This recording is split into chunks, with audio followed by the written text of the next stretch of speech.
right.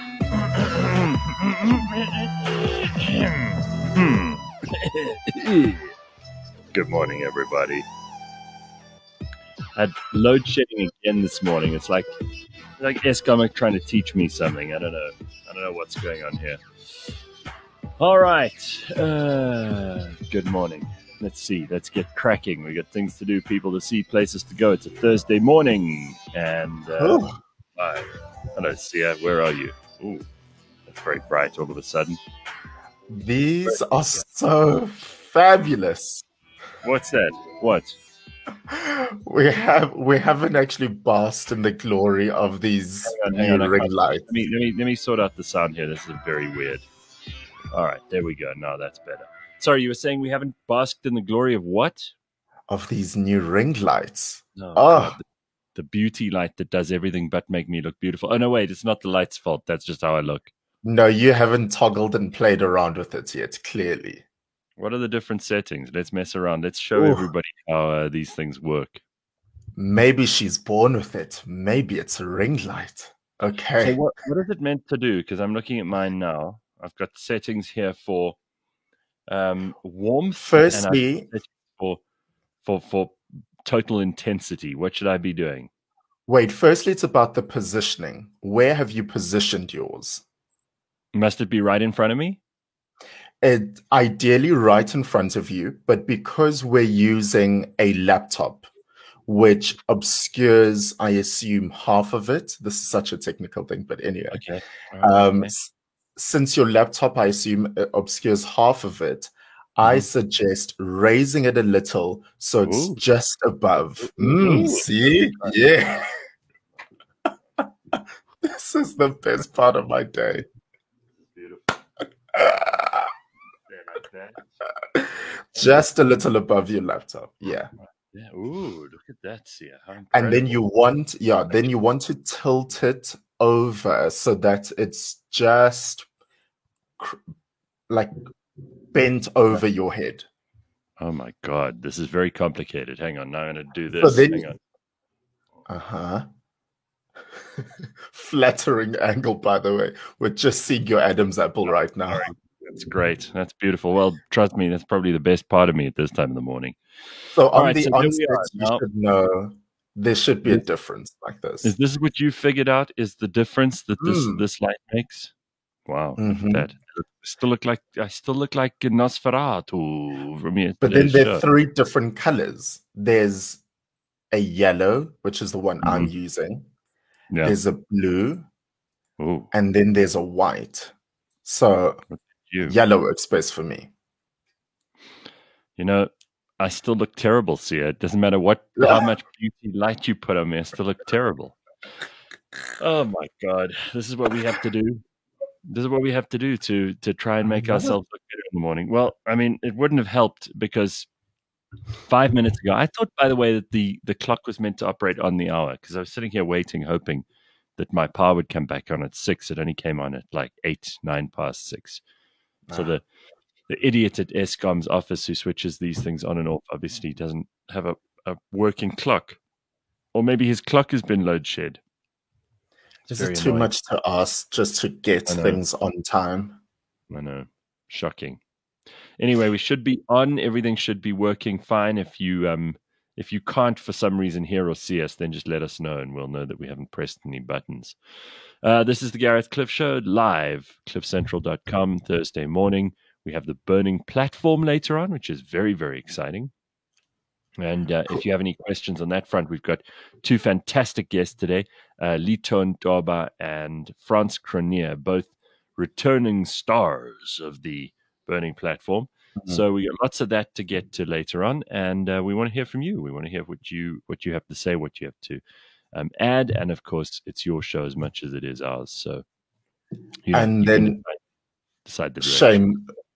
Pumi deserves the Daughter of the Century award because she's traveling to Durban again for her father. My goodness. Oh, really? Sure. I was keen to have Pumi on this morning because she knows a little bit more about the Zulu King's funeral than I do. And I was wrapped and gripped by this thing yesterday, like properly into it.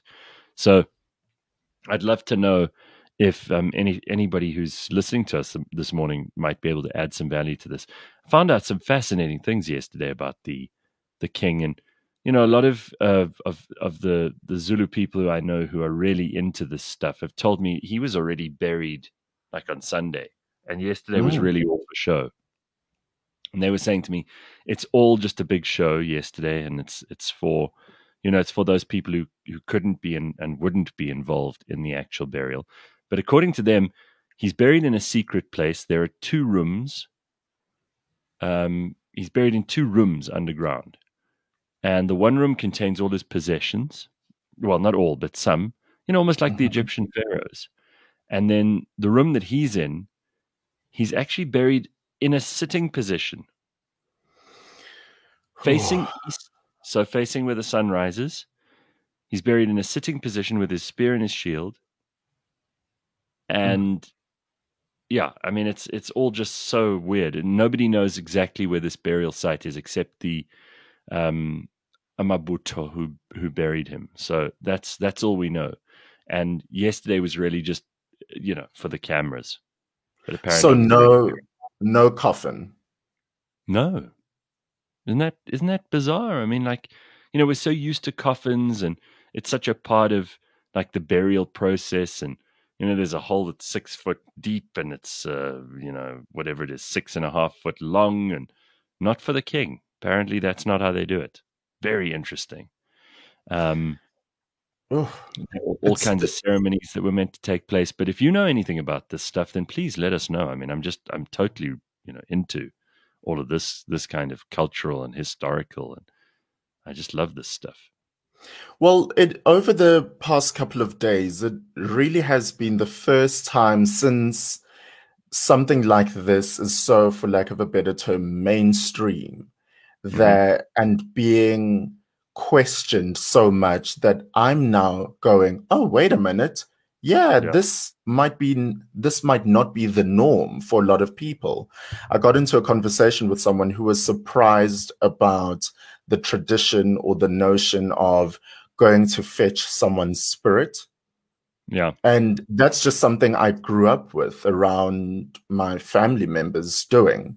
So once, for example, if you pass away tragically at a car accident, of course, then your body can be taken from the scene and you're in the morgue and then you can get buried. But I think it happens before they actually bury you as well. Some family members need to go to the scene of your death because they believe that's where your spirit also is. And a little ceremony has to be done there so that they take you home. Now, what has always freaked me out is the same people who do that have to constantly update you or update your spirit as to where you're going. So let's carry on with this example of the car accident. So they sit down and they say, well, you have now passed on. This is what happened. We are currently at this and this road, and we are now driving you home.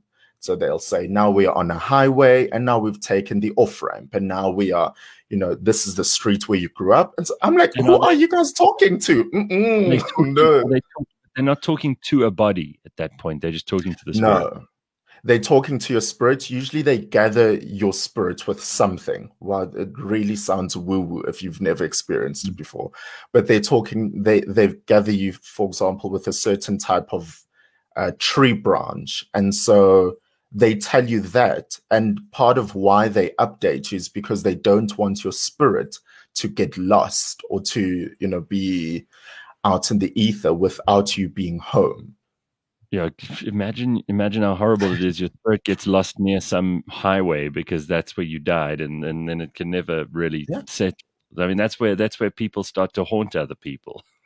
I've heard it. Yeah, well, if you believe in that, true. I've heard of some people who have had random knocks on their doors at their house, and it's a family who says, "Hey, sorry, we moved a while ago, but we're just here to fetch our deceased family member." And you're like, what? And then they have to go and do a little. I would immediately assume they were there to steal things from me and chase them out of my house. So I'd be like, sorry, this is not going to work for us. So that's just quite the norm.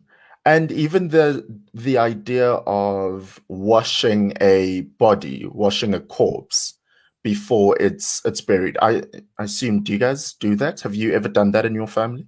No, no, no, no, no. Those Oh. that's for the morgue to do in my book. I don't want to. I don't want to have too much to do with dead bodies. So No, that's no. quite a thing in Zulu tradition, which I thought No, was the norm. and so apparently they did all of that with the king over the weekend, and therefore, he was already buried by Sunday, and all of this was just a big fuss and palaver and pomp and ceremony. Anyway, I did think it was funny that they use the term planted, because I saw that on the news and I was like, what? That must be a mistake. But it turns out like some professor at UKZN said to them, no, you meant to say planted. I don't know if it's just because there's a something lost in translation, or if that is just a direct literal translation. It is Yeah, planted. it is the direct literal translation. I don't know what, I think it only pertains to royalty or the king. It was the first time that I heard of it yesterday, and so I don't really know much about it. Well, we've got quite a lot of other stuff to talk about. I mean, I don't know whether you care about this at all. I don't really care about it, but for some people, St. Patrick's Day is a big thing, because I got like happy St. Patrick's Day messages from some of my friends, which is so weird, because I don't really know any Irish people. So I don't know why they were saying happy St. Patrick's Day to me, and I'm not Irish, so I don't really care about that. But here's what they say, just in case you think St. Patrick's Day is great. And it's really not. And by the way, this is the kind of creature that is found wandering around on St. Patrick's Day. That. Oh no. Oh. That's a leprechaun. Oh no. That's could have like the Zulus have the tokolosh. This one is like the Irish version of that, the leprechaun.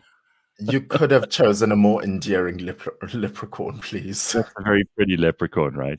So apparently St. Patrick, this is just a reminder to anyone who is a big fan of St. Patrick's Day. Mostly Irish people just get drunk on that day. They don't really care about St. Patrick's Day. But if you are Irish and you did celebrate this, let's just remember what you're celebrating there. St. Patrick drove the Celtic pagans out of Ireland, not the snakes. He just called them snakes. He destroyed the majority of ancient sacred Celtic pagan texts in order to pave the way for Christianity, leading brutal attacks, murdering and pillaging pagan communities and temples. He erased an entire history. So, not a great guy. He was like the woke brigade of that time, and therefore I don't know that he's worthy of celebration at all. He sounds to me like a bit of a zealot. Oh. I don't know why we celebrate him, just between us on the show this morning. A couple of comments that are coming in. Silas says, so how will Clientele Life respond if people want that option in their funeral policy, to be planted rather than to be... Silas. I don't know. I don't think you can do it if you're not a king. I did a tour once of a graveyard in the Karoo, says Tracy. And regular people are always buried facing east, while back in the day, murderers were buried facing west. That's true. Murderers and people who haven't converted, like people who are unbelievers and died. And in the old days, they would bury you facing west. So that just implies the direction of which direction your head is in. But the king is actually buried sitting down in Zulu culture, sitting down and looking at the space where the sun comes up. So he'll face the sea in the east. It's quite horrible to picture, but that's what I keep on playing in my mind of who has to do that. And so you have to sit a body down and then just throw dirt on it. I think, sometimes you have to break the knees, hey? Because if they've been lying down and rigor mortis is set in, oh my! You would have to break the knees. I don't know if they do that, but that would probably be something they had to do. Apparently, this thing that Tracy's talking about, west and east, apparently it has something to do with the guilty never seeing a new day rise, or something like that. Yeah, the ancient Egyptians used to believe the West was the land of the dead. So they would invariably in the geography of their country they would bury people facing the land of the dead, right? And therefore that was important to them. I mean, all of this stuff is very interesting. It's just cool, you know. It's the kind of stuff that I suppose we want to think about because we know ultimately we're all going to have our demise. So I don't know, Sia, if you're excited by this, but big news. Apparently, this broke just the other day that Meghan Markle is going to be running for president one day. Now, didn't I say this a while ago? Didn't I say that Meghan Markle might be running for prez? I don't believe it just yet. I think she's. I mean, what qualifies this absolute waste of space? This nobody who's never done anything with her life except appear in a B grade law series on a non-network show. She is not talented in any particular way, as far as I can tell. She's not even a great actor. If you watch the Oprah interview, she doesn't even seem to be a good liar. So I don't know how people could be considering this person qualified in any way for the presidency, even if they have had people like Donald Trump and Joe Biden in the office. She is a new low. I mean, I don't know what qualifications she has. By the way, she couldn't handle being a princess. That was too much work for her. So how the hell is she going to handle being president? Scrutiny like that every day. And didn't she want to go quietly and have a more private life and not get so much attention? This doesn't seem like that kind of decision is being held to. I think she's made it all up. She is power hungry, though. She is ambitious. She loves attention. So you cannot trust this person or believe her at all. No, I'm not going to get worked up about it up until I hear it come from her or her team directly. You think it's bullshit? Yeah. Why would you, if you were that hungry for specific power, why would you leave the royal house even in the midst of whatever you say was going on? I think being president is below them. Well, I don't know. I think she's ambitious, and ambition goes a long way. And sometimes ambition is not a good thing, and sometimes it is. I think she's probably one of the worst people in the world. It's starting to dawn on me. No, really, she's an awful person. She is not abusing children. Those are awful people. She's a person who's stuck in ego, and then the world is your oyster because you're famous. That's just what is happening. Peter says, "I pity Harry." Oh yeah, me too. What a horrible situation that poor guy's in. He married to that woman. Well, because she's just terrible. I think she's ruined his life. She really has. She's taken him away from his family. She has she's isolated him. She's made him weaker. She's ruined his relationship with the public who actually loved him before. Now they hate him. It's all her fault. Party people. Harry's an adult who also decided. Totally agree with you. He's as responsible for his life as he is, but it's just embarrassing. The whole thing is just awful, and I feel very, very sorry for him because he's a weak person. He's much weaker than she is. At least she's strong. You know, he's a weakling. Anyway, well, it would be interesting if he goes from prince to first husband. Yeah, I mean, Annette says she is dreadful, so it's not just me. And then Silas just wants to comment on the St. Patrick's Day stuff. He says, so St. Patrick destroyed Asterix and Obelix. We will never know their secrets. Exactly. Or the magic potion because of St. Patrick, well, at least in Ireland. Remember, Asterix and Obelix are supposed to have been in Gaul, which is northern France, like Normandy in France. So that you know, if you're going to be a purist, then Asterix and Obelix, we need to give them the right designation. So Sia is going to try and reset his internet on his side because it seems like he's going very slow there. And we kind of see you, Sia, but we don't see you moving. Bit weird. Michelle says, so restart yours. It's cool. Come back on and we'll wait for you. Michelle says, Isn't she Canadian, Meghan Markle? I think she was born in America. I think she worked in Canada for a while, but I think she's actually American.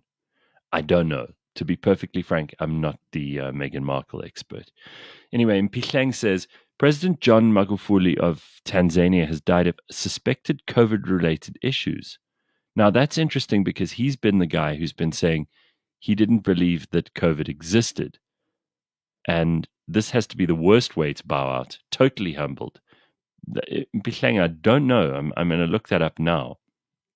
But if that's true, that would be real poetic justice. I mean, the guy's been saying for the longest time, no, we don't believe in COVID here in Tanzania. It's not a thing that we're into. We have our own way of dealing with this. We're not going to lock down any of that stuff. So if he has died of it, he was the guy who said, no, test this, do the COVID test on goats and mangoes, remember? And then some of those tests came back positive for goats and mangoes to have COVID. So who knows? Here's some experts. Marietta says Markle was born in Los Angeles. Okay, there we go. And then this is an interesting take from Tracy. She says, Harry did what women secretly want, stood up to the in-laws. But what she does is extreme. Is that what all women want? They want husbands to stand up to their in-laws? It's interesting. Don't know. I mean, to me, that's not something that I've thought of before. If that's what women want, then I suppose that their needs are quite simple. Because I'm sure there are lots of people who could stand up to their in-laws if that's all their wives and husbands want. And I suppose that's terrific.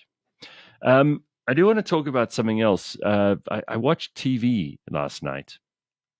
And our show was on late, so I was a bit annoyed by that. But I saw this woman on television on a channel called TLC. And I know some of you might know who she is. Have a look at this. Now, I don't know what her name is. I think it's Amy. But she's on a show with her sister, who's just as fat. And this is what she looks like from the side. And then this is what she looks like from the front. Yeah, there we go. I think it's Amy. I mean, this is just appalling. It's a kind of abuse to even put someone like that on TV. So if you know, I don't know if her name is Amy or if her sister's name is Amy. I'm not sure. But it's about these two sisters, and they're both revolting. And I felt really sorry for them watching the show because they're obviously being put on television by a network or a television company or a production company that it's essentially making use of these two, and all they do is eat, and they're both really, really stupid, and they complain about everything, and it's a very sad show. I mean, I don't know why anyone would watch that stuff. To see her was arresting. I'm afraid that you talk about body positivity and fat shaming, and when I see people who look like that, I don't know what to say. Like it depresses me enormously. I'm not quite sure what to make of someone who's that enormous.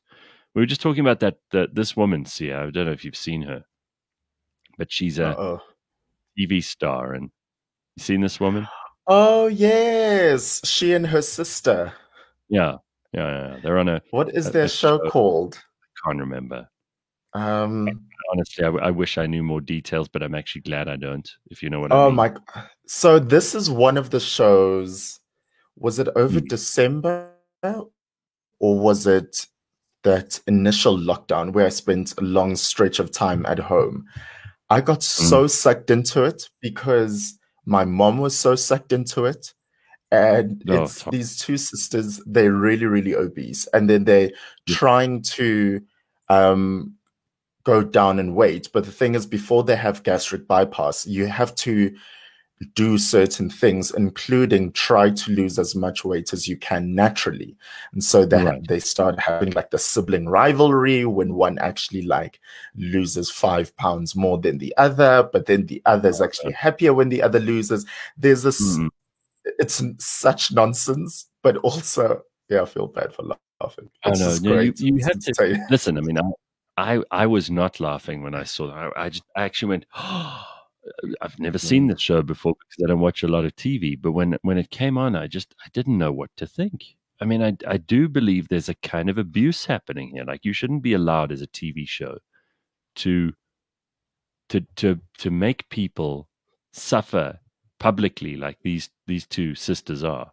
It's very sad. I normally I'd be inserting fat jokes here and laughing about how their head goes straight into their body and there isn't a neck and that kind of thing. But I actually really struggled to find something funny to say about them because. But isn't this just the modern day circus? It is. It's horrible as it sounds. A freak show. It's a freak show. And speaking of freak shows, I did get this email from Tea Drinker. I'm not sure. I don't believe that that's the real name, but anyway, it doesn't matter. I like it when you come up with a fake name that's funny. So Tea Drinker says, I have been catching up on podcasts, so this is probably old news by now, but thanks a lot for introducing a dwarf into my dream. So you know how we spoke about how you could control your dreams? Yeah, last week's One Thing for the Week. Right. So apparently Tea Drinker saw a Peter Dinklage lookalike in their dream. He was hanging around, not part of the story, with a somewhat perplexed expression. I was only listening to the podcast conversation with half an ear while driving, so I didn't think anything of it. But maybe that's how it crept into Tea Drinker's subconscious, and that is why they were dreaming about a dwarf. So maybe you can control it. And they go on to say, P.S., please ask Sia to do a cover of Pen, Pineapple, Apple Pen. You remember that song? I have a pen. That's I right. have a pineapple pen. That's all I know of it. Yeah, I'm afraid that those are pretty much the lyrics right there. Shame, Tea Drinker. Even in your dreams, you can't see a real Peter Dinklage. I mean, these are your dreams without boundaries. Correct. You should be able to see him at least. Correct. So I thought this was quite funny. A couple of funny things that were sent to my phone over the course of the day yesterday. This is quite a cute one. Found my free vaccine on the ground. Today is my lucky day. It reminds me of a tweet I saw yesterday as well. Someone in the States tweeted, "Oh, I just saw a man vaccinate himself underneath a bridge." Yeah. What? Exactly. And this is another good one. Feminist picnic falls apart after no one makes any sandwiches. Oh, you're getting things started there. So I don't know if you heard about Bill Burr at the Grammys.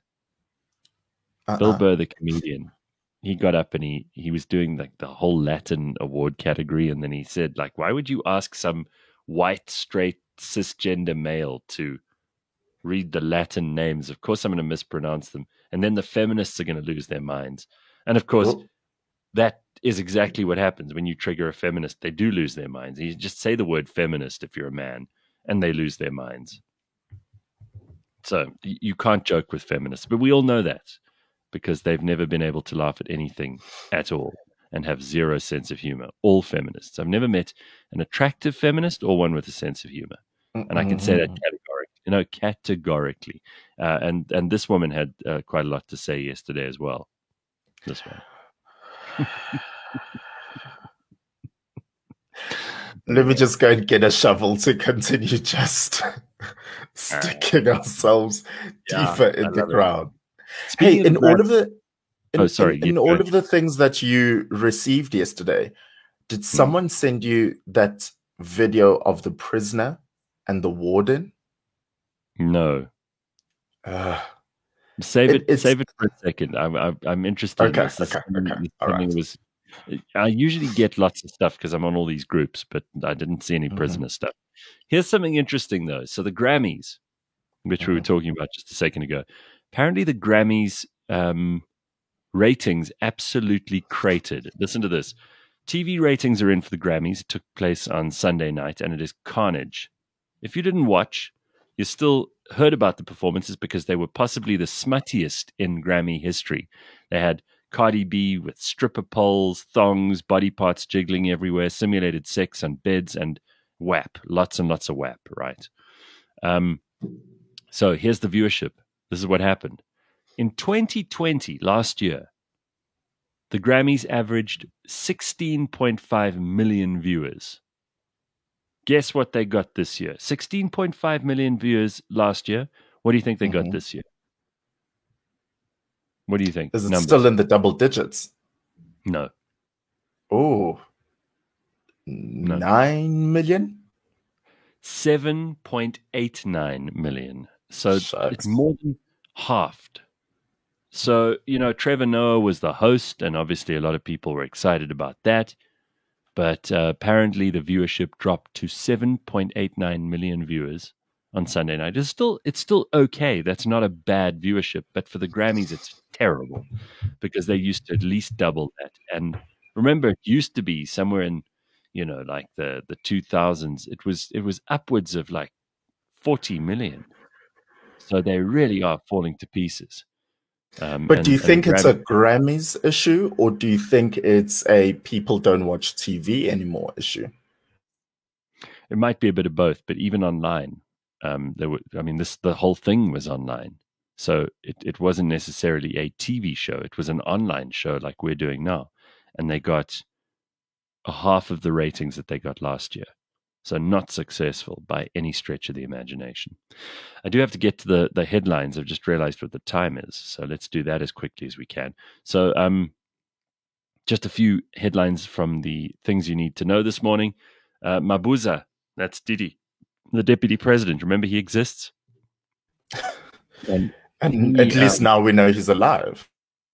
He didn't want to express himself with regard to allegations that people linked Health Minister Zweli Mkhize to an 82 million rand COVID-19 communications tender.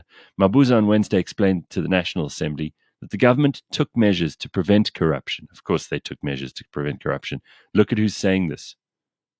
So apparently the DA asked for a recent report in an obscure communications company called Digital Vibes that was employed by Mkhize's former personal spokesperson and family friend and his former private secretary.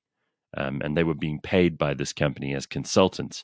So on Wednesday, the Daily Maverick reported further on the matter, revealing two more people with ties to Mkhize, Yenzi Sokhela, who's a former employee at Mkhize's foundation, and Welcome Mtetwa, who's the former husband of ANC staffer Makhosazana Mtetwa.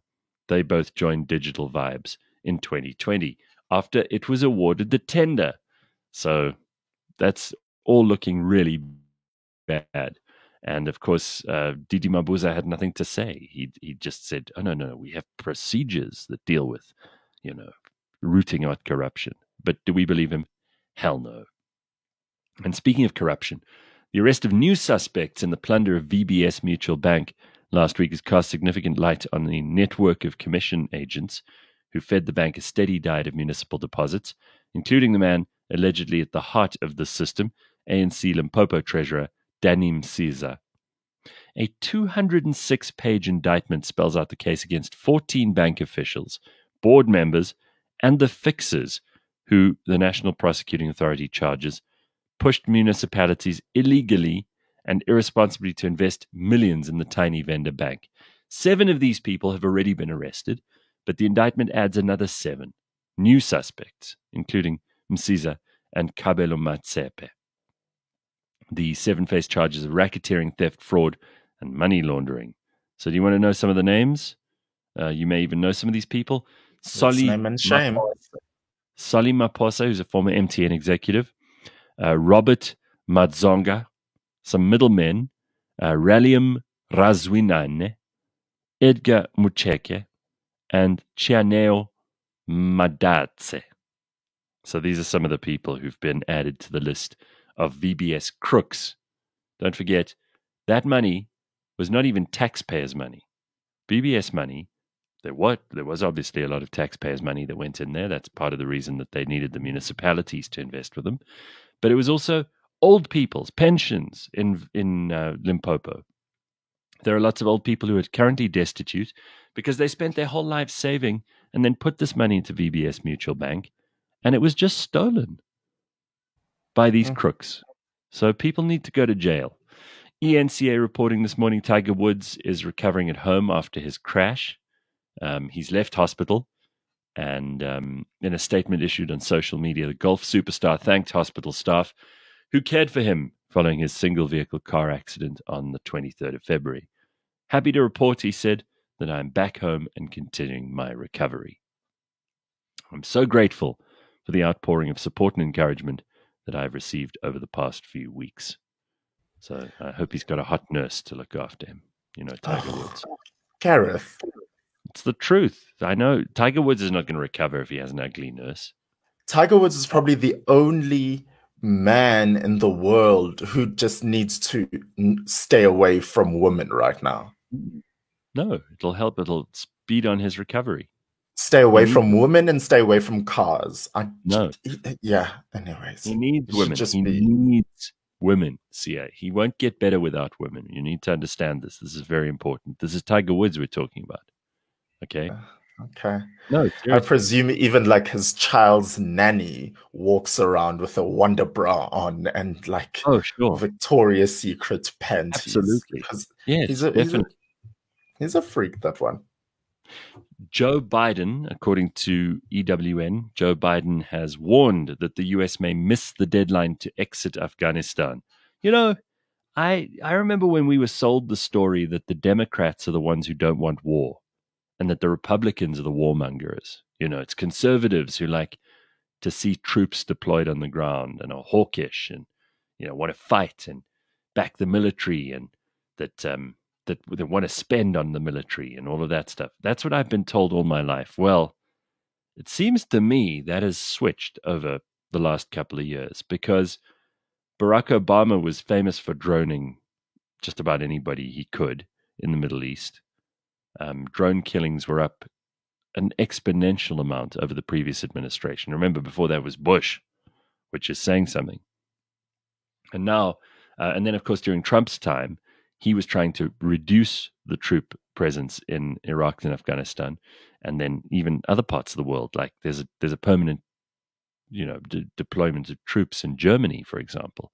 And Trump was trying to reduce the numbers of U.S. troops all over the world. Give Biden less than 100 days back in office, and he's already ramping up the war because he says that, this is amazing, Taliban insurgents are to blame, and there is a problem. Now, Donald Trump, as I understand it, made a deal with the Taliban, and the deal was that he would reduce troops in that country and they would cease their terrorist activities and cease hostility to the local people. Well, Joe Biden said it's going to be tough to meet the deadline to withdraw the American troops from Afghanistan by May 1st. That was what they agreed with the Taliban. These insurgents have largely stuck to the promise not to attack U.S. or other foreign troops since the agreement was struck in February last year by Trump, but they say the date to end America's longest war is inflexible. So the Taliban is saying, hey, you made a deal, stick to it. And guess what? Joe Biden is reneging on the deal. This is how you make enemies. This old man who can't remember where he is screwing up a deal that will stop the Taliban from behaving like assholes in their part of the world. So you know what's going to happen, right? It's going to lead to more trouble. So don't hold your breath if you were hoping for peace anytime now. Finally, Russia has recalled a U.S. envoy after Biden threatened Putin, calling him a killer. Listen to this. I understood that Joe Biden was the peacemaker, that he would make the world a safer place. You heard the previous story. Now listen to this. Moscow has actually recalled its ambassador from Washington. That is a very serious move. A U.S.-Russia relationship has been plunged into crisis over Joe Biden's assessment of Vladimir Putin as a killer who would pay a price for election meddling. Now, bear in mind, if the Russians meddled in the U.S. election and Joe Biden won, and the Russians weren't backing him, then you can't have a problem with him. He's going to try and meddle, but it didn't work. If Donald Trump had won, and Putin was supposedly backing Donald Trump, then you could say he was meddling. Now, I don't know how we expect Joe Biden to deal with this, but in an interview with ABC News, he didn't make things better; he made things worse. This is with George Stephanopoulos, by the way, who used to work for Hillary Clinton. So a really objective journalist, great objective journalist. So don't ever believe that Joe Biden will go into. By the way, Joe Biden has not had a press conference where he's answered questions once since he's been president. Not once. He's not answered a difficult question once.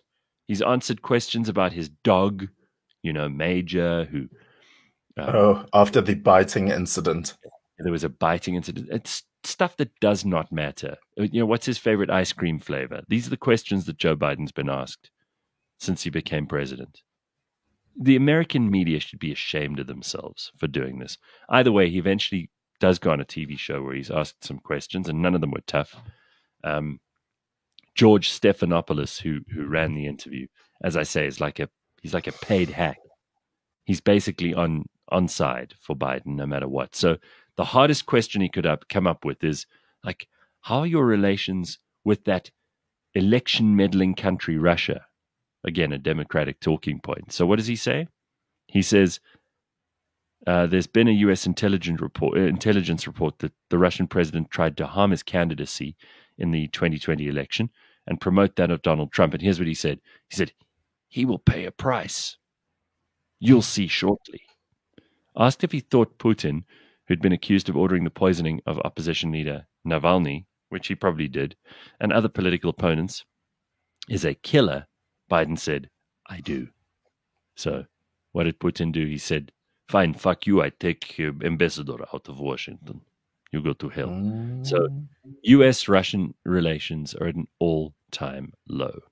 And in case you want to talk about U.S.-Russian relations, let me just show you a quick video of Chinese preparations in their military. And this is why it's important that we don't have a complete idiot who doesn't remember his own name in the White House. This is what China is doing at the moment. They're not worried about calling Vladimir Putin a killer or about transgender politics or any of the woke stuff that Joe Biden's been talking about lately, Black Lives Matter. This is what China's focused on, everybody, just so you know. China has showed off some of the most advanced weaponry in the world with a huge military parade in Beijing. In a full display of power for its rivals, they've unveiled a new range of high-tech military weapons for the very first time. One of those is this intercontinental ballistic missile. It can carry up to 10 nuclear warheads and can reach the United States in as little as 30 minutes. With a range of 9,000 miles, it can fly further than any other nuclear missile in the world. Overhead, a new strategic bomber designed to project power far into the Pacific Ocean, and China's first stealth jet fighters. But the showstoppers were the weapons of the future. There was the Sharp Sword combat drone, an unmanned aerial combat vehicle that could make piloted strike fighters obsolete. This supersonic reconnaissance drone, designed to locate American aircraft carriers far out in the Pacific Ocean. And a hypersonic missile, a sleek dart that flies at more than 5 times the speed of sound, so fast it can penetrate all existing missile defenses used by the West.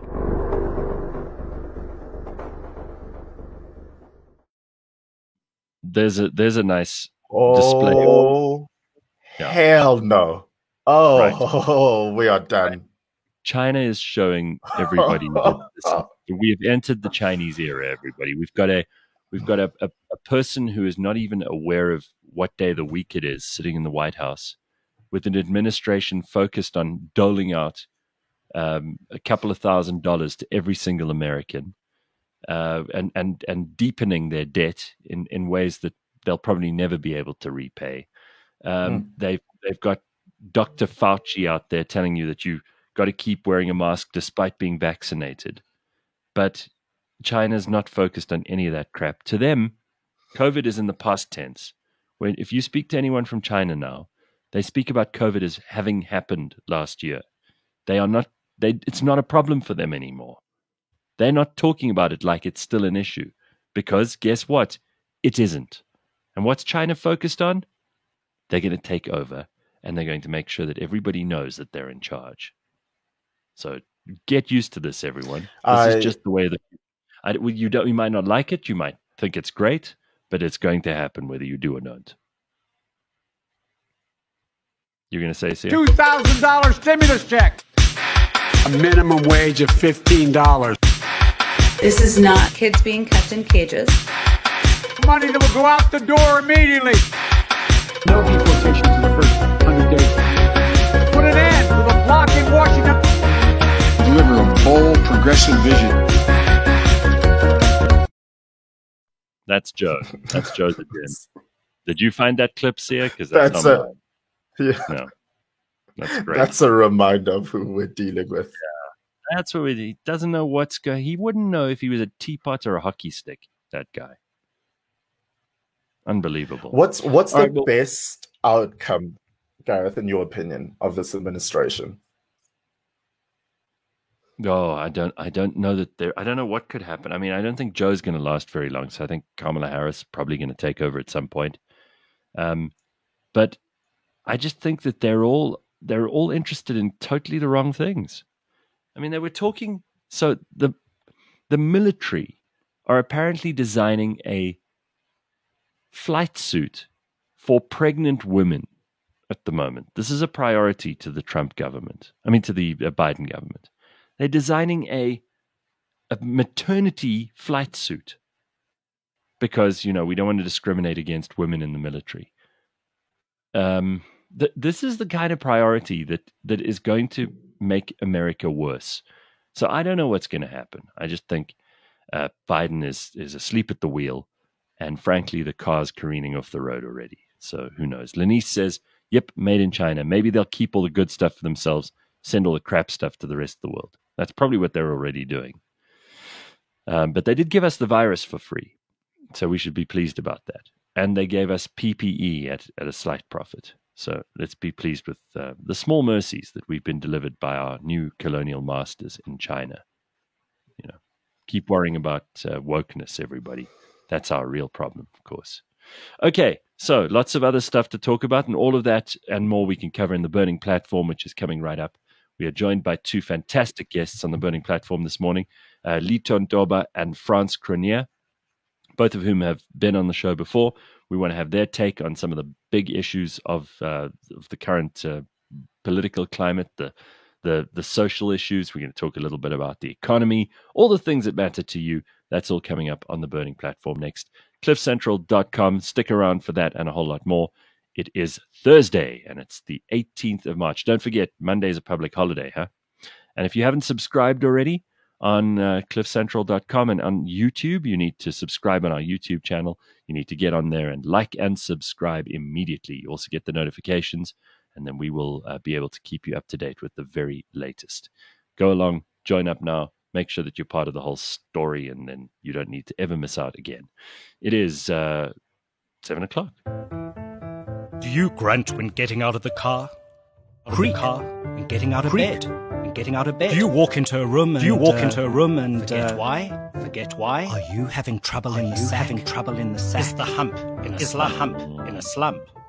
Join me, Chris Avon Mark, on the T Health Show every Wednesday morning, 9 a.m., where we talk to medical and allied professionals about those serious and not so serious medical lifestyle issues. T Health Show, sponsored by the T Clinic. The T Health Show is available on podcasts. Subscribe on Apple Podcasts, Google Podcasts, Spotify, or wherever you listen.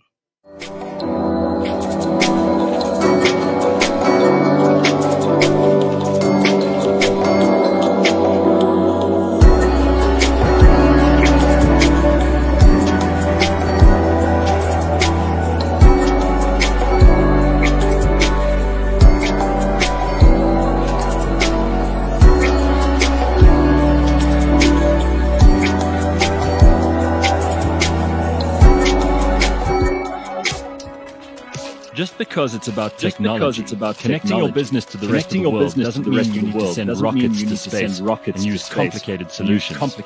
What does simplicate things?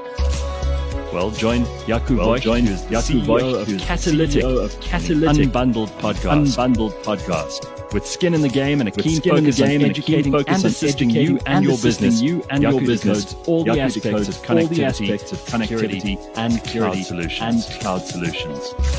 Unbundled is brought to you by Catalytic, CliffCentral.com, Apple Podcasts, Google Spotify, or wherever you get your podcasts.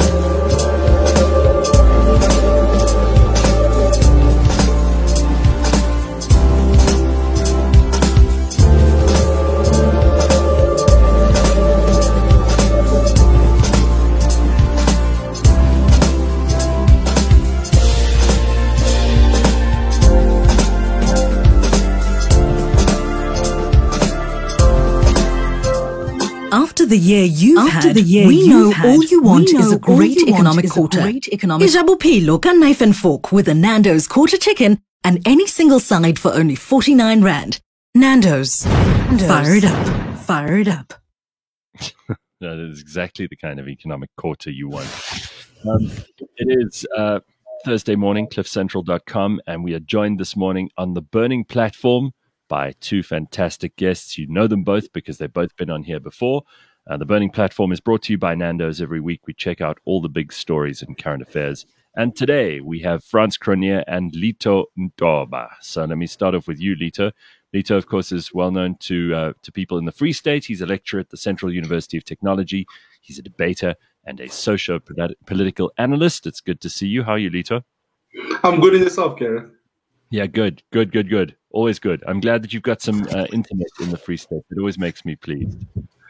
We have it sometimes, as always, like everything else, actually. So don't worry. Don't feel too bad because we had load shedding here this morning at my house. So everywhere is imperfect, not just the Free State. And Frans Cronje joins us. Frans, it's good to see you again. Last time you were a real hit on the show and people begged you to come back. Frans, I'm back again. Indeed. He's the CEO of the Institute of Race Relations. He's published 3 books, directs the Center for Risk Analysis, which is a Joburg-based strategic intelligence think tank that has advised a great number of corporations and government agencies around the world on South Africa's long-term economic, political, social, and policy fronts. And gentlemen, it has been a good week for us to discuss and unpack some big issues. Perhaps we could start with something which is maybe more symbolic, but I think it does have political overtones. And Cyril Ramaphosa had to make a speech at the funeral of King Goodwill Zwelithini. But the Zulu nation is still very much a force in South Africa, and the king has played his part over the years in politics. I think it's worth referring to his stance on immigration, his stance on same-sex marriage, and more importantly, his stance on land reform, which I think has been quite instructive when it comes to figuring out what perhaps the great majority of South African rural populations may well think about these things. So, Frans, do you want to comment on King Goodwill Zwelithini and his contribution or his controversial comments around some of the political issues? Yeah, it's significant, I think, Gareth. And morning, Lito. Nice to see you. The combination, I think, of the king and Prince Buthelezi was politically very shrewd, a combination. And Prince Buthelesi's now had a very long political career in the country. That won't last forever. And there's a transition now to... He's what, 95 years old or something this year. So yeah. So if you see the exit from the political stage of both those gentlemen at the same time, the implications are tremendous of that. And the one that I'll probably look at the most closely is the fact that to the left of South Africa's political spectrum, including within the left of the alliance, the ANC alliance, there is a deep resentment for the idea of monarchy in South Africa and the influence that it's had and the extent to which it has always been shrewd is the right word about the long-term intentions of the ANC towards the Zulu nation. And I think more than anything else, what that combination, the combination of those two gentlemen did was to preserve a degree of independence in Natal. And the king threatened that outright about 18 months ago on the question of the Ingonyama Trust, which is another question to discuss, the standing of that trust. But if that influence is lost, Gareth, now, then there is very much a risk that the left of the ANC could make for the first time great political inroads into Natal. So we have to wait, see who the successor is going to be, and then in office, what is the line that successor is going to take? If it's going to be along the lines of that the king and Buthelezi put together, then a degree of independence is preserved in Natal. If it's not, then I think the political implications are far greater than anyone understands. And while perhaps it's worth referring, and Lito, I'd like to have your comments on this, but while it's not an outright political institution, the monarchy, it did give some succor to conservative views among, older Zulu people and particularly more traditional young Zulu people. It gave them a feeling that even if the politics of the day weren't particularly conservative, there were institutions that would contain and promote those conservative values in society. And as Frans says, those may be on the wane with the exit from stage left of these two important leaders. Of course, we've still got Mangosuthu Buthelezi, but he is a very old man. What do you think, Lito?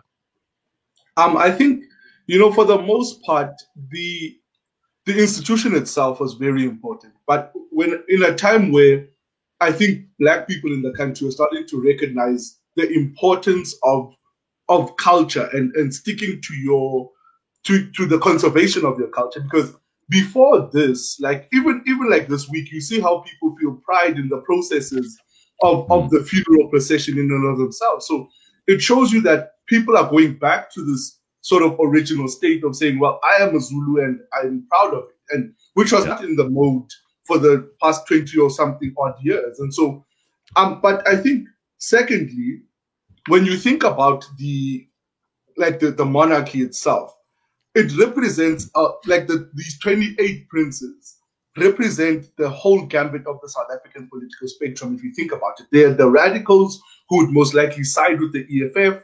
There are people who are more Western educated, who are more likely to side with the DA and sort of the center in the ANC.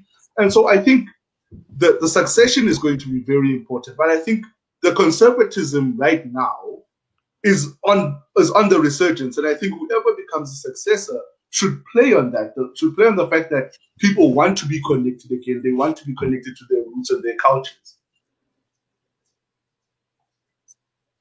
Right. And I think that's such a valid point. We've got to return our attention to something that's happening in Johannesburg for a minute and come out of KwaZulu-Natal, because we've been talking a lot, and every year it seems to happen at this time, about student politics.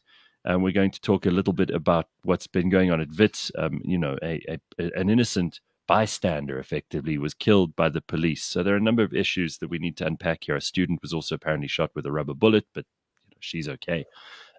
We always have student issues around this time of year because we have access problems. We have financial inclusion problems.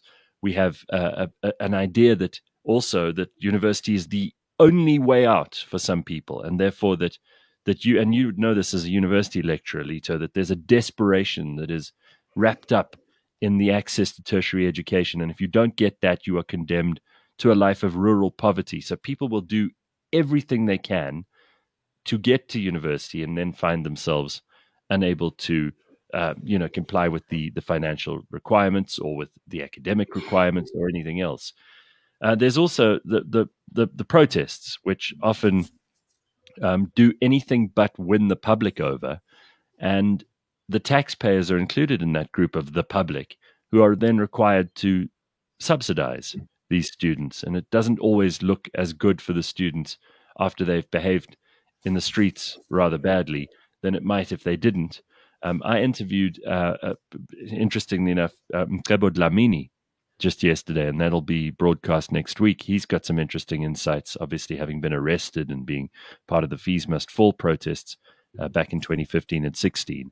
He has some interesting things to say. But what are your feelings on, first of all, the student situation, and second of all, the idea that this is really another example of police brutality? There's a person who's dead because the police shot him. He was coming out of the clinic. He wasn't even involved in the protests. And his family are justifiably upset about this. If this was America, it would be George Floyd. I think that's true, right? And the way the police reacted is the craziest thing, but also the way the government reacts, the way the department reacts is even crazier, because when they showed in court yesterday, the department then says, oh no, nobody gave them an order to be there and shoot people with rubber bullets. And so they're being thrown under the bus. What you have is just 4 guys who thought they were doing the job they're supposed to be doing, because in every other student protest, it's like it's their pastime to shoot black kids with rubber bullets, right? And that's what they do. And so this time when they do it, because somebody died, now it's a whole big problem. Now you weren't supposed to do it. And I think that's the one problem.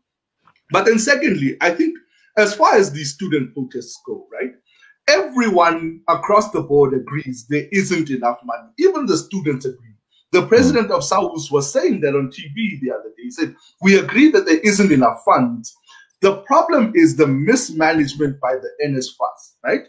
And the exclusion of universities in the process. Because now universities are just passengers.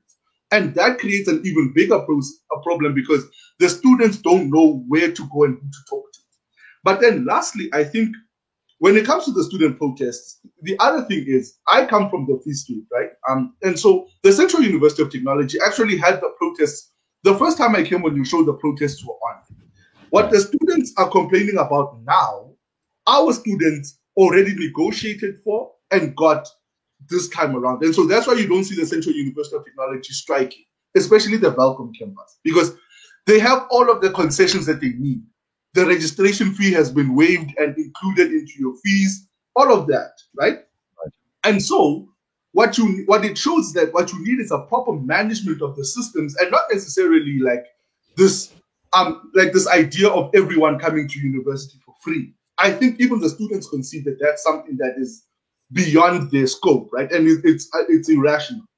And so what you need to do, moreover, is to manage the systems properly and actually just basically burn the whole NSFAS office down and like try something new that's better than what we're getting now. But also, we also need a government that should stop writing checks with their mouth that their asses can't check, right? Because the end of the day, let's remember that Jacob Zuma was the one who, when he saw the writing on the wall that he wasn't going to be there for long, he promised free education and then left this problem for the next administration to deal with. And Bladen Zimande, who's mostly roundly despised by the students, you have to, even though I'm not a fan of Blades in any way, you got to feel a little bit sorry for him, because he's been left this really poisoned chalice to have to try and deal with, and I don't think he knows how to.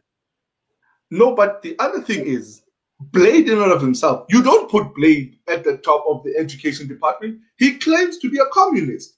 You can't then say to kids, no, this guy who claims to want to advance socialism, we're going to put him at the top of the pile that since 1994 you've been promised will be free. Remember, students have been promised this all the time. So they see a communist and they say, no, finally we're getting what we need, because this guy's views are aligned to the promises we were given.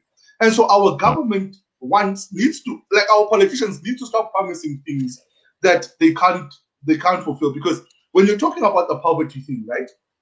When you see that the gap or like the way out of poverty is narrow, and then somebody says, if you're in first year, we probably will not fund you this year, you probably also go ballistic, right? They cut funding. Like, let me show you simply. If you live in Kroonstad, Bethlehem, Welkom versus Bron, your way out of like your economic conditions, you either become a nurse, a policeman, a soldier, or you go to university and try to get a degree, right? And so if spending is cut to all 4 of these, what do you think you're going to do? You're going to become despondent, and then the next thing you're going to do, which is which has been taught, and I think very badly, that if in order to get the attention of the government in this country, you need to start burning things or throwing a rock or singing out loud. And I think that's the biggest problem as well. Now, what do you make of this? And France, let's not give the Free State too much credit, but I know you have a soft for the Free State too. So you and Lito have that in common. But what do you make of his comments, and what do you think of the whole student situation and the police brutality discussion? Well, the Free State's a great place because we gave you Ace Magashule amongst many other things. So yeah, you guys. You shouldn't think we're an uninfluential backwater. It's the craziest thing, Gareth, because it's easy to fund all the students. There's more than enough money to do it. If you take away the money we spend on crap, such as this ridiculous airline without pilots that keeps getting bailed out time and time again, or the cost of preferential procurement financing in parastatals, the money to pay the students so that they can study at university is there. It exists, and it's not actually such a lot of money. The priority of taxpayers, I think, should also be to press for what is in practice, I'll qualify it in a second, free higher education. Because really? I pay tax, as you guys pay tax, I'm sure. And the one thing I'm happy for my tax to go towards is to take some poor kid who on his own wouldn't be able to get into university and to give him that opportunity so that he gets a serious shot at a better life. It is absolutely the best investment you can make as a South African. Now, that's such an interesting point of view. I mean, I would have thought that maybe because I've read quite a lot that you guys put out at the IRR, and maybe this is your personal opinion, so you're not even speaking for the IRR here. But I think that's a really interesting take, and perhaps something which aligns a lot of people who are not normally aligned in South Africa when it comes to political issues. Look, the IRR doesn't have positions because we've got such a esoteric collection of brilliant people. You can't tell them what. But my colleagues are free to disagree. In other words, but as long as I'm in charge of the place, which I still am to the end of the year, let's make this the IRR position. And it's long been so. At the time of the Fees Must Fall protest, when they first started, Gareth, we said, pay the students. The money's there. Now, of course, the left of the debate ignored all of this because it's far too inconvenient to give us any credit for something like this. The one qualification we add to that is we want to do it this way. If you go to university in South Africa, you should have the option to have your studies and everything that goes with that financed through taxpayers. If you accept that option, black, white, rich, poor, doesn't matter who you are, you can do that. If you do that, attached to your income tax number, for the rest of your life is a little sort of asterisk, not really an asterisk, which means that you will pay a fractionally higher level of income, but it's a fraction of a percentage point, higher level of income tax for the rest of your life. And Lito, that money goes back into the this is a good plan. That's how it's done. Yeah. I definitely agree. Like, I know hundreds of people, like my one colleague who went to school through NSFAS, right? Paid up everything that he needs to pay. But he himself says, I don't feel like I'm doing enough. And so I'm going to make this once-off payment now because I get a proper salary. And I don't want to, he says himself, I don't want to take one other black child to university. I need to take as many black children to university as possible. And so what France is saying is it makes sense, right? Because if you give more to these institutions, then you can do more. Because look, I've seen a guy who lived in a dilapidated shack, like him and his grandmother lived in a shack that when it rained, almost the whole thing just came in. The weather systems were operating inside of that shack. When we were undergraduate, he graduated along with us. Right now, his grandmother is in a house, he's a teacher, he's doing well, and he's helping kids in his community. That would have never happened if he never had the funding to do that. And so it makes his life better. He's also inspiring other students. I mean, it sounds to me like a very good point that you've both made here, and something which I've got to be frank and say I haven't really considered before. But if we're going to spend money anywhere in South Africa, then let it be on education and let it be on helping people to get degrees to advance themselves as far as possible and pull up their communities at the same time. I just want you to finish your point, Frans, because I didn't hear anything from you yet about the police brutality and the fact that these protests get out of control, whether or not there's a better way to do that. There's a much better way. You should go have a look, Gareth, and I think you'll do a great show on it. Something called Standing Force Order 262. That is the internal police order on the policing of protest actions. Mm-hmm. Now, what you see when what passes today as the riot police, that used to be a very, very expert, crack disciplined unit, is there's no way that anyone is complying with a single element of Force Order 262. So there's been a complete breakdown of discipline, training, order, lack of respect for the officer corps straight through the police. So that we see immediately when we look at the television images of this. There's no riot policing strategy, Gareth, that involves stuffing your pockets full of shotgun shells and running around the streets of Braamfontein like a madman, firing at everything in sight. There's nothing like that. No, it's just pathetic. And it reflects, of course, the top and the minister, who is a moron and knows nothing about policing. So of course it's not going to work. Secondly, there is a very serious problem in the shooting at your citizens with rubber bullets. Rubber bullets are a terrible weapon. It's essentially a rubber-coated ball bearing. And it's not coated in rubber to make it hurt less. It's coated in rubber so that it will bounce off the ground. If policemen use it properly, then it shouldn't shoot directly at someone. They should bounce them off the ground a good distance in front of people. Now, that doesn't happen either. And you can go here all the way back to Vicksburg and the shooting of Andries Tatane in 2011. And I remember in the aftermath of that, because he said, shoot me, and policemen shot him point blank range in the chest with a rubber bullet that penetrated the chest and killed him. And we wrote at the time to the then minister, and we said, listen here, you guys are clueless on what you're doing, and this is going to blow up on you. And of course, for the minister, that was a big joke. The IRR telling us, we know what we're doing. 18 months later, the police shot dead 30 mine workers one afternoon at Marikana because of the same thing. And we can be damn lucky that this hasn't happened time and time and time again, given the ruthlessness and brutality and just sheer anarchy with which the police police protest actions. You'd swear that those incidents, by the way, would have changed their tack, and they would have sat down and very seriously considered, particularly, the new government that Cyril Ramaphosa tried to put together, because it affected their reputation so very badly. And if there's one way to get politicians to pay attention, it's that. And Marikana seems to have been a moment that everybody stopped and took a deep breath and said, hang on, this is not going to cut it for all of us as citizens of this country. It was almost in the vein of, and we're celebrating on the 21st of this month, Human Rights Day, which back in 1960 was marked by Sharpeville and those 69 people who died then. No one's forgotten that day. Certainly not the people who bother to pick up a history book. Marikana is still very fresh in our memory, and the police are not learning any lessons, Frans. The technical term, Gareth, is morons. We're governed by morons. Yes, and it's absolutely right. You can, of course, become more sophisticated in your analysis, but the term is morons. To allow the student thing to blow up on the ANC in the manner that it has, when it could be such an easy win. And Jacob Zuma was, of course, a strange person.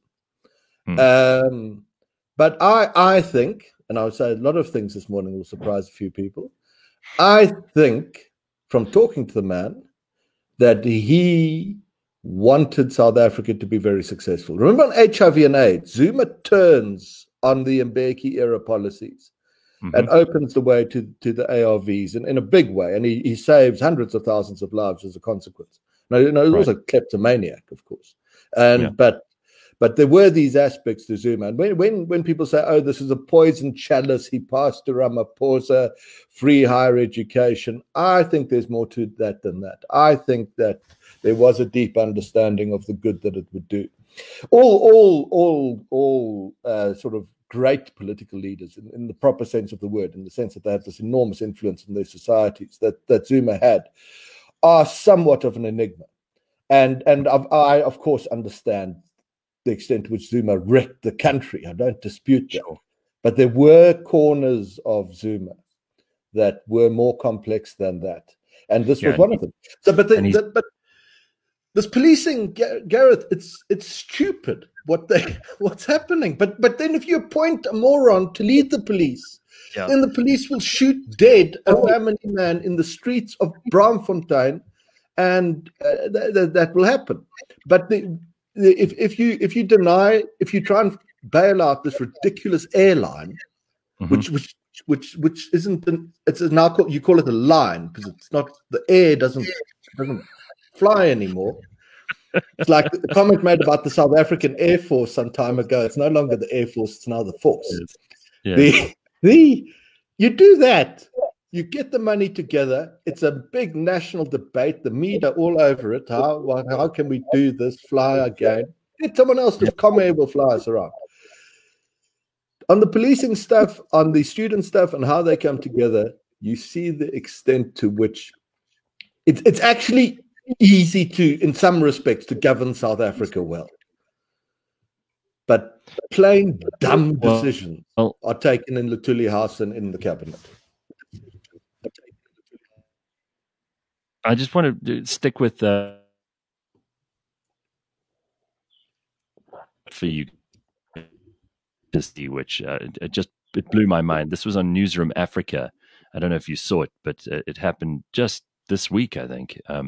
I can't be absolutely sure, so I'm just being careful about when exactly this took place.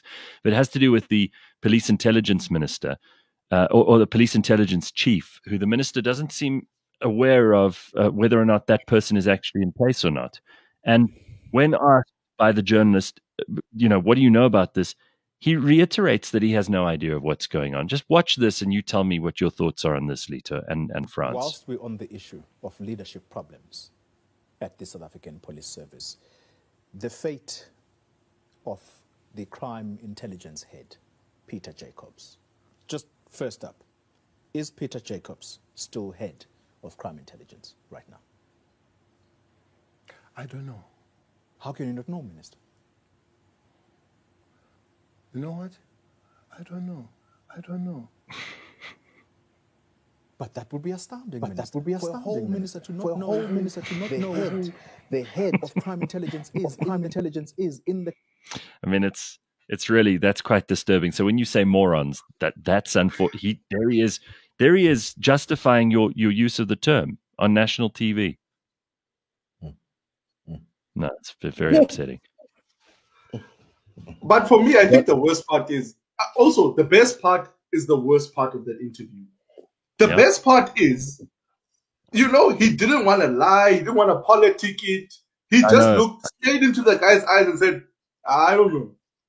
And then he's like, do you want to like sort of cushion it and PR it? No. I have no idea what the hell is happening. So if you're working in crime intelligence right now in South Africa, you could go to the office and proclaim that I am the boss. You could probably go there, Gareth, and say, no, Peggy told me to come here. I'm the new boss. So what are they doing in those offices? Who is giving commands? Because that's what the policing structure is. It's command and control. That's all it is. And so if your minister says, hey, man, it's Monday, so hey, whoever wants to be boss is boss.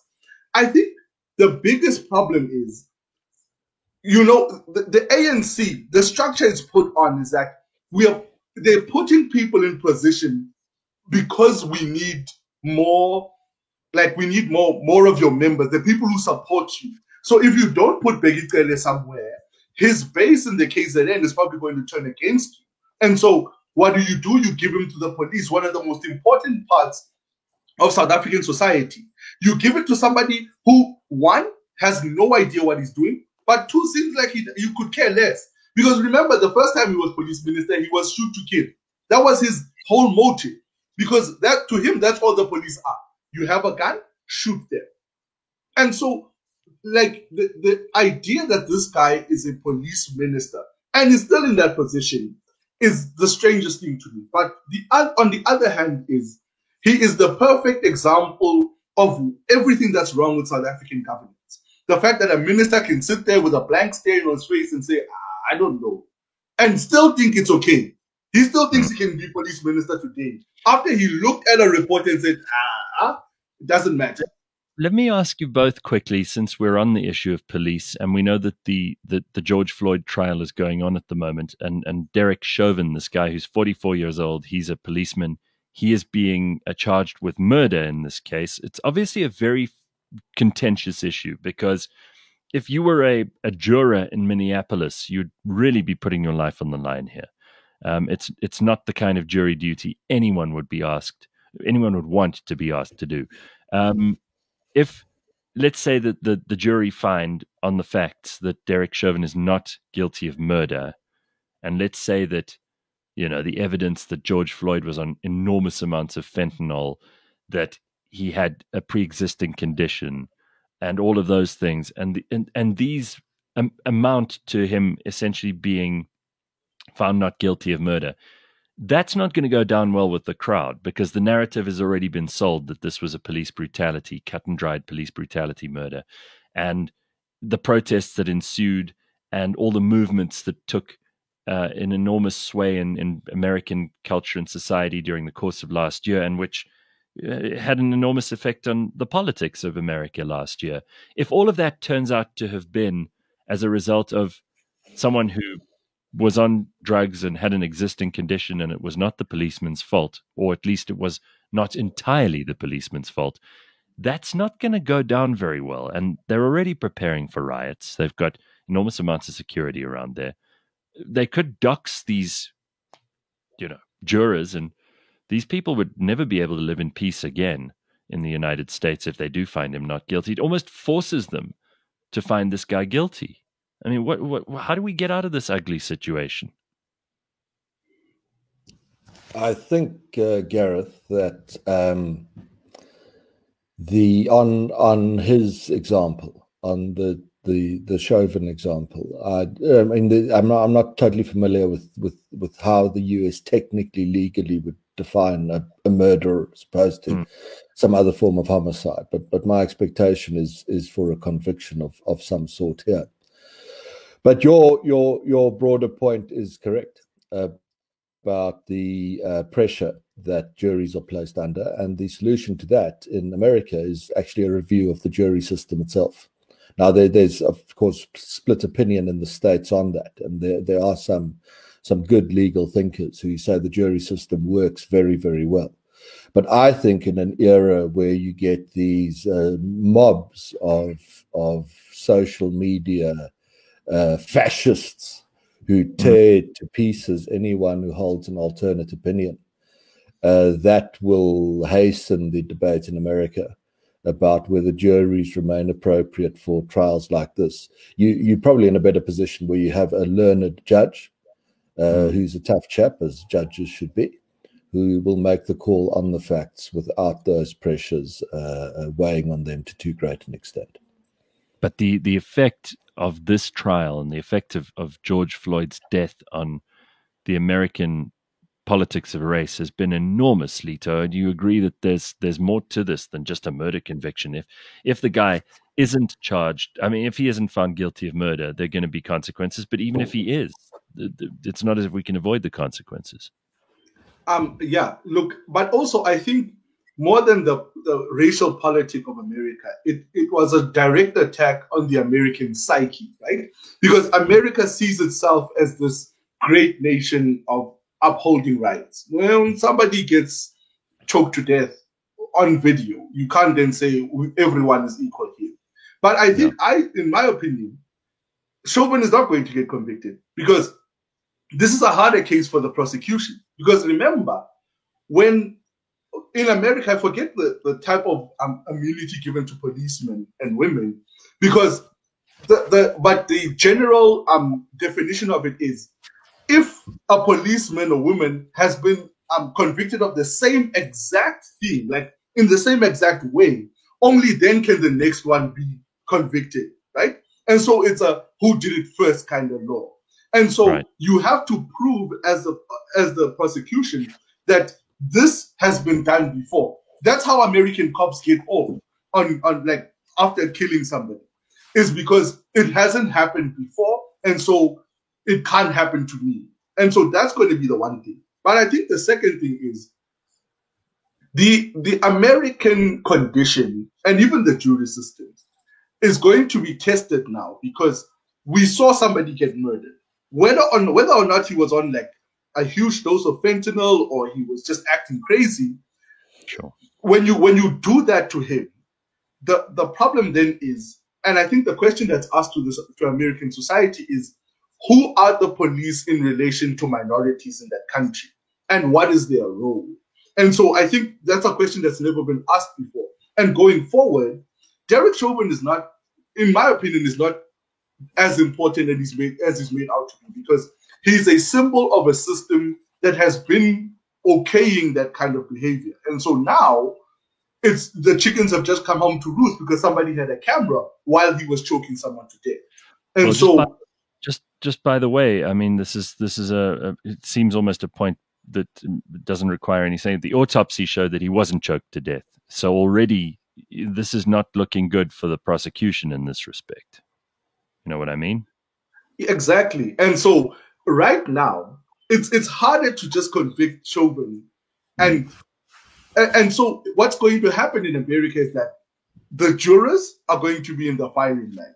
But also, do we protect the system by just like, you know what, let's just sacrifice Chauvin, let's just let the public see him bleed, and let's get the cohesion. Or let's follow the law like we've been following it, because that's a principle, right? We've been following the law like this for hundreds of years. Let's follow it and let's do this. Because policing is so complex in America, we need to protect how the police, how they do their job and how they react. Because that's what the justification for their immunity is. And so now the question is, who do we let down? Who do we think is a better let down? The police unions or the people that they police? Yeah, I think that's a very good point. I do want to move back to South Africa briefly. And Frans, I want to come to you on something that you've been very involved in, is this Stop Citizen Abuse campaign that you guys have been behind. Just explain to me what this is, because there's no doubt that South African citizens feel abused. We just mentioned the police. We just mentioned how students feel abused. But the taxpayer has been abused probably the most over the period of the last 20 years. We keep being promised all kinds of rights as citizens of this country. We're told that we have a government that is compassionate, that cares about us. We've got human rights enshrined in our constitution. But there are people who have horrible, horrible lives, who live in abject poverty, who require government handouts because they just have no other way to make a living. There is no employment available to the majority of South Africans.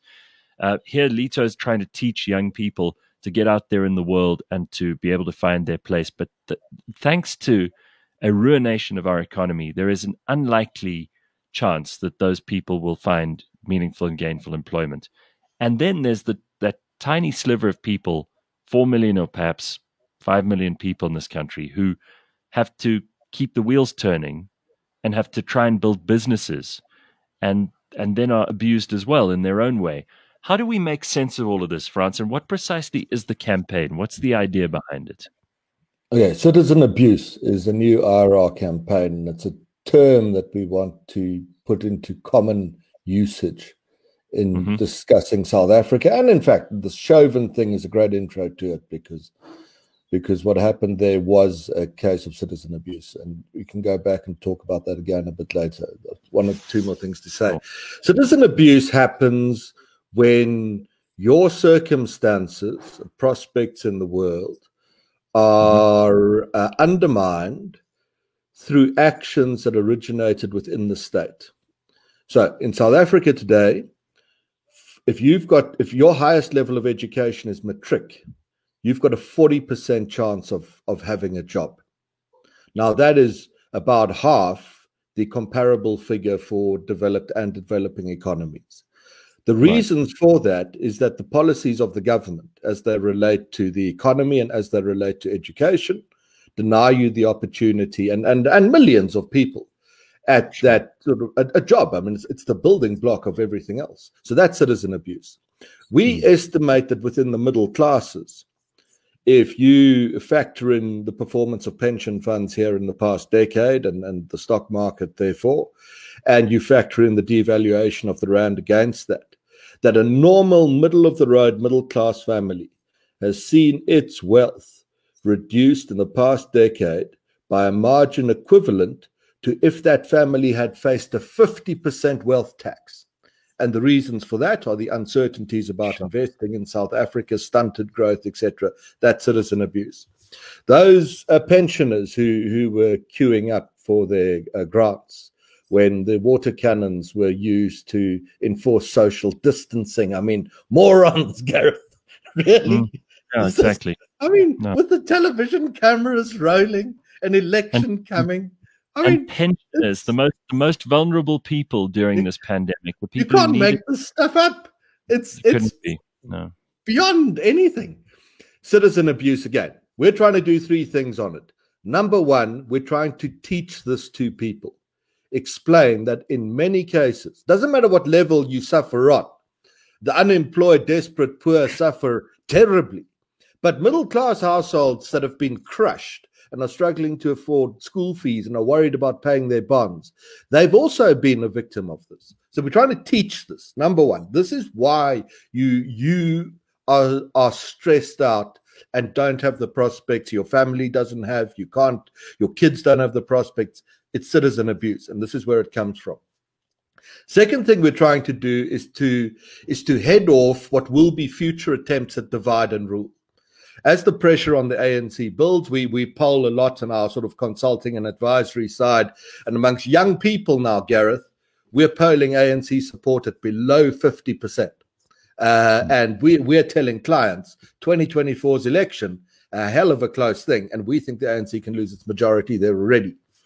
As that happens, and as the fiscal pressure on the government builds, the running out of money problem, just pause there for a second.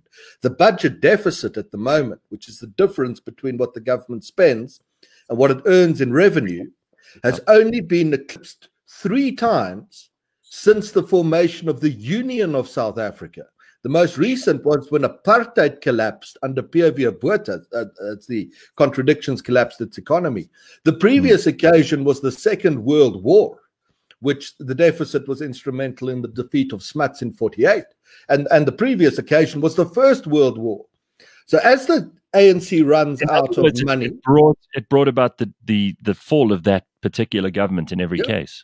Yeah. Deficits change governments because you run out of the money to meet your promises, as our fellow guest explained this morning. Exactly that. So as the ANC runs out of votes and runs out of money, and a third thing it's run out of is electricity. I've got some fantastic new numbers on that. What we expect it to do is to do what every South African government has done, or whoever's tried to run the place for 400 years, is divide and rule. Is you tell one group in society of citizens, the problem is not us, it's those citizens over there. They screwed you over. So you tell the poor, the problem is the rich. You tell the unemployed, the problem is the employers. You tell black people, the problem is white people. And you foment the kind of sense of impending racial nationalist uprising to get white people to believe that the problem is black people. What we're trying to demonstrate in citizen abuse is that that doesn't work anymore. Because we're polling, now it's a wonderful thing. Here's a good news story for the morning. That 7 out of 10 South Africans are broadly in the same place on what they want out of the future of the country, the policies they believe are necessary to get there. And thirdly, this is the stonker, 7 out of 10 South Africans actually seem to have some affection for each other. If you ask the deep polling questions, they seem to kind of like each other across every line of race and class and history that you can understand. Because the poll questions that come back to us, when we ask people in the calm of their own homes, what do you actually think about that guy over there? You know, Do you think he's a bloodthirsty, knuckle-dragging Neanderthal with murderous intent who wishes to destroy you? And they actually say, no, we don't think so. We actually think they're just, someone who's trying to get through the world in the same way we are.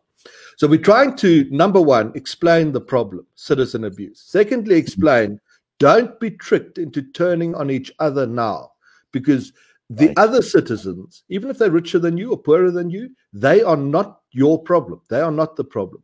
The third thing we're trying to do is to start to highlight, as a consequence of 1 and 2, which is happening organically in the country, communities that are standing up on their own and saying, you know what, Pretoria is probably not going to do it, but we can do it on our own. We can start to build, and that can be a little thing, like you filled the pothole in the street. Yeah. It can be a big thing, like these early case studies of some communities taking over municipal functions completely. Right. Take back from the state its responsibilities within your community and build big, strong, resilient communities of people who are independent, who can then network with each other to build a great country as far as it's possible in the face of a moronic government. Well, that's strong stuff. Lito, you were smiling and nodding your head. I suppose you agree with that largely? I do agree with that largely, because also, I think the case is also making itself in smaller municipalities. So what we're seeing in smaller municipalities and poorer municipalities is the ANC manufacturing crises, right? They don't collect the garbage for 10 months. And then somebody gets a tender to collect garbage for 10 months. Included in the tender is a new garbage truck, by the way. You find they put in new lights. They cut the lights occasionally so that the guy who gets the tender keeps getting the tender and just basically keeps kickbacks to the ANC. And then the last thing that just happened in Welkom, by the way, in Tabong, what happens is when they switch on the water, so they will switch on the water every day at 4 a.m. So they switch it off at 8 in the evening. 4 a.m. they switch on the water. You can actually hear the pressure coming from the pipes. Your house rattles. What they're doing is they're bursting the main pipe that leads from the station into the township. And what that does is occasionally they then fix it. So what happens last week is we don't have water for 6 days, right? People start to riot. 5 hours later, the water is restored. Apparently the pipe is fixed. So they're manufacturing crises and paying each other by the hour. And so people are starting to feel a camaraderie with each other. Like the white police officers that live in Riebeckstad, it's literally where I live, it's less than a kilometer. They were like, now we can't make it into the township. They literally stood at the police station and said they were not coming. And so that's starting to show that the misery that we've been put under is forming a sort of alliance between the people. And so the people are starting to understand that the enemy is not each other, it's the state, it's the politicians. Even I was talking to people about sort of the Section 25 being amended, and so a lot of black young people were saying, so if I get given a farm right now, I can't work that farm, I can't be productive, and so that's not a way out of poverty. So people are also thinking about their ways out of poverty. Do I have a path out of poverty if this policy is implemented? And many young black people are saying, I need an older white farmer to mentor me. And so if I create an enemy out of that farmer, that farm is not going to become my way out of poverty. And so I think people are starting to think deeper about the problems that face them, and they're starting to make an image of themselves that is devoid of all the political machinations that South African politicians are trying to put onto the people. Listen, I'm really pleased to hear that, and because it's happening at that level, it will start to spread faster than anything that propaganda and politicians can achieve. France, I'm also blown away, but not entirely surprised. It's encouraging to hear the results of the polling that you've been doing on the way that South Africans feel about each other and how we actually have each other's backs.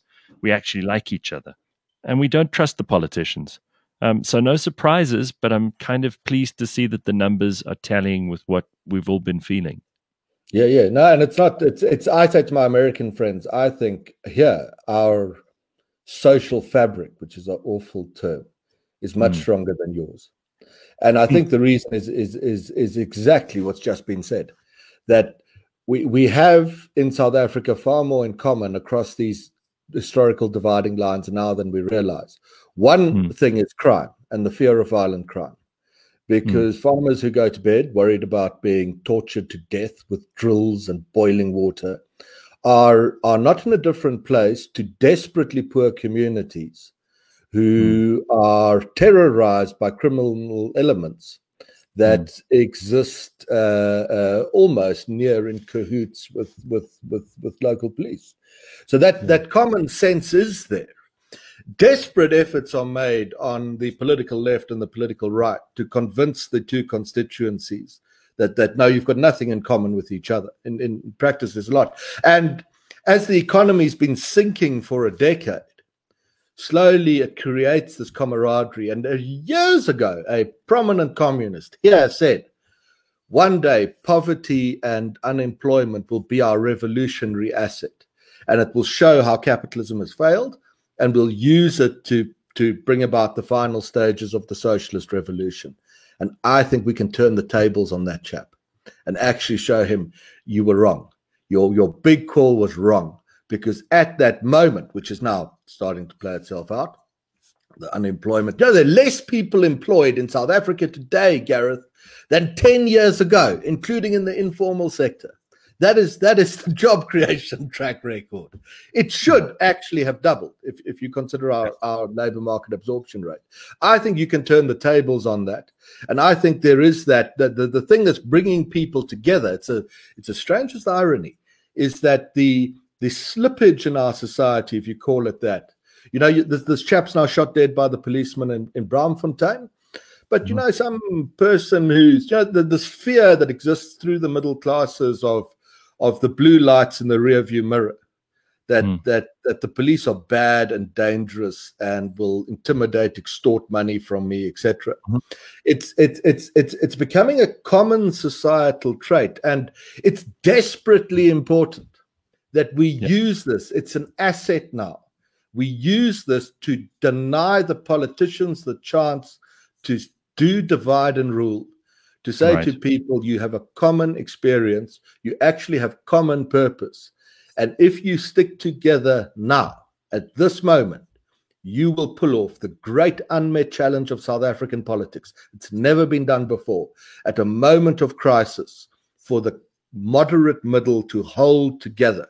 And if we do that, a future election, I have no doubt, probably this decade, 2024 or 2029, can be the inflection point from which we can build a great country.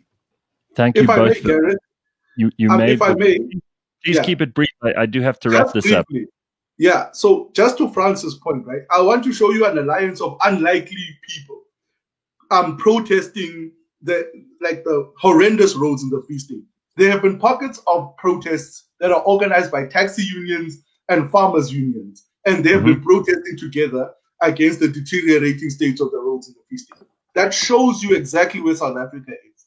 You would have never thought that taxi drivers and farmers would be protesting the same thing. Love that. I do love it. What a poetic point to end it all on. Lito, thank you very much. Frans Cronje, thank you very much. Gentlemen, it's been a pleasure to have you on the Burning Platform this morning, but we're not finished with the Burning Platform. I'm going to say goodbye to Frans and to Lito, and I'm going to turn our attention to someone called Darren Hampton, who joins us now. Hey, Darren, how are you doing, man? I'm going to keep trying to add. I'm good. Let me add you. Don't do anything there. There we go. Darren is with Nando's, and I wanted to talk to you because, Nando's has been a part of our Burning Platform now for almost 7 years. We've been involved with you guys. You do incredible work, and I do want to just reflect briefly on the fact that Nando's may have the most incredible advertising, and people do love your advertising, but you also do amazing, amazing things. I mean, you've got art in every one of your stores across the country that is designed by local designers. You support unbelievably good causes. Your own people, the Nandokas, as you call them, are all absolutely devoted to what you do, and you've looked after them during this pandemic as well. And I think it's really, really cool to see that now there's another campaign coming where Nando's wants to help people in need by collecting panic-bought tins of food and helping to redistribute them to children in South Africa. Tell me about where this comes from and what's behind it. Yeah, I think, it's, to your point, it's season 2 of an objective or an approach that we agreed on at the beginning of the pandemic, which, can you believe it, is basically this time last year. There was a lot that we didn't know at that time. There's a lot that we, as a business, needed to turn off. So we had to turn off the grills. At lockdown level 5, we had to turn off the lights in some circumstances. We had to turn off a lot of our plans and our marketing activities that we had on the cards. So there was a lot that we didn't know. We didn't know how much, what this was going to do in terms of the business and cash flow. But the one thing that we were never going to turn off was being an active part of what South Africans were thinking, feeling, and believing. And I think, that's something that Nando's has built its reputation on over the last 30 years. So whether that be, how we talk with people on our social platforms, and really empathize with, how we were all feeling as the various stages of lockdown took shape, or on the other side of the spectrum, as a food brand, look at where we can get involved to, solve or help tackle the very real problem of hunger relief. And I think the pandemic has basically ignited that problem. And that's where it was born. Just tell me quickly what, because obviously this time last year we were panic buying. Do you remember the toilet paper situation and how people were running around trying to squeeze toilet paper out of everywhere? And now you might be sitting with shelves full of, as you call it, panic bought food. Tell me how we can donate and where it goes to and how you guys are managing this, just so that we can have some idea of what the process is, because people aren't going to pitch up at a Nando's unless they're sure they can give the stuff to you and they know that it's at the right place and so on. Yeah, exactly. I mean, the apocalypse was about to hit, right? So our pantries were loaded with pilchards and beans and anything that wasn't going to expire over the next 3 years. Right.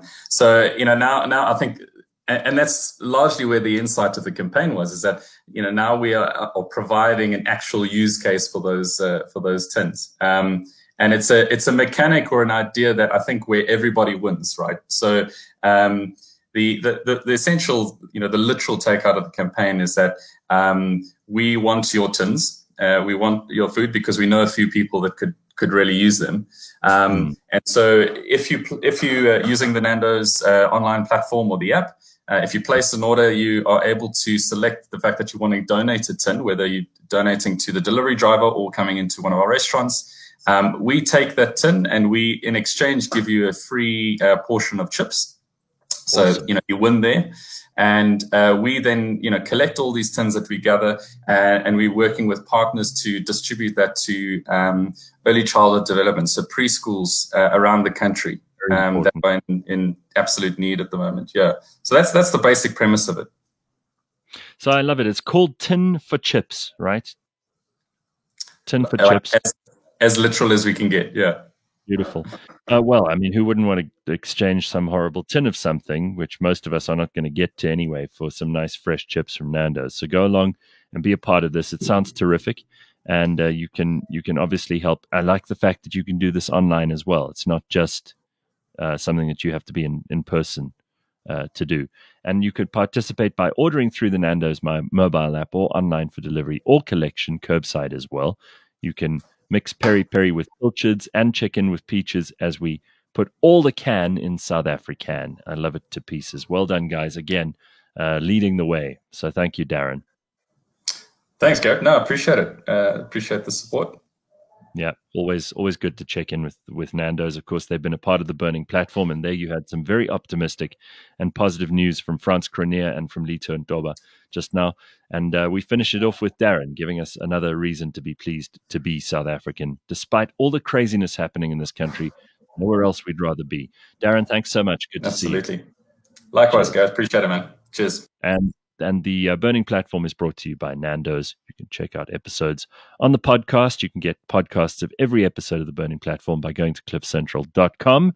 And next week, we will no doubt have more things on the agenda. If you want to suggest any guests, if you want to suggest any subjects that you think are worthy of discussion, please let us know. just send me an email, gareth@cliffcentral.com, and we would be pleased to have you join us next week. Thanks, everybody. That's the end of the show. We will see you tomorrow at 6 o'clock.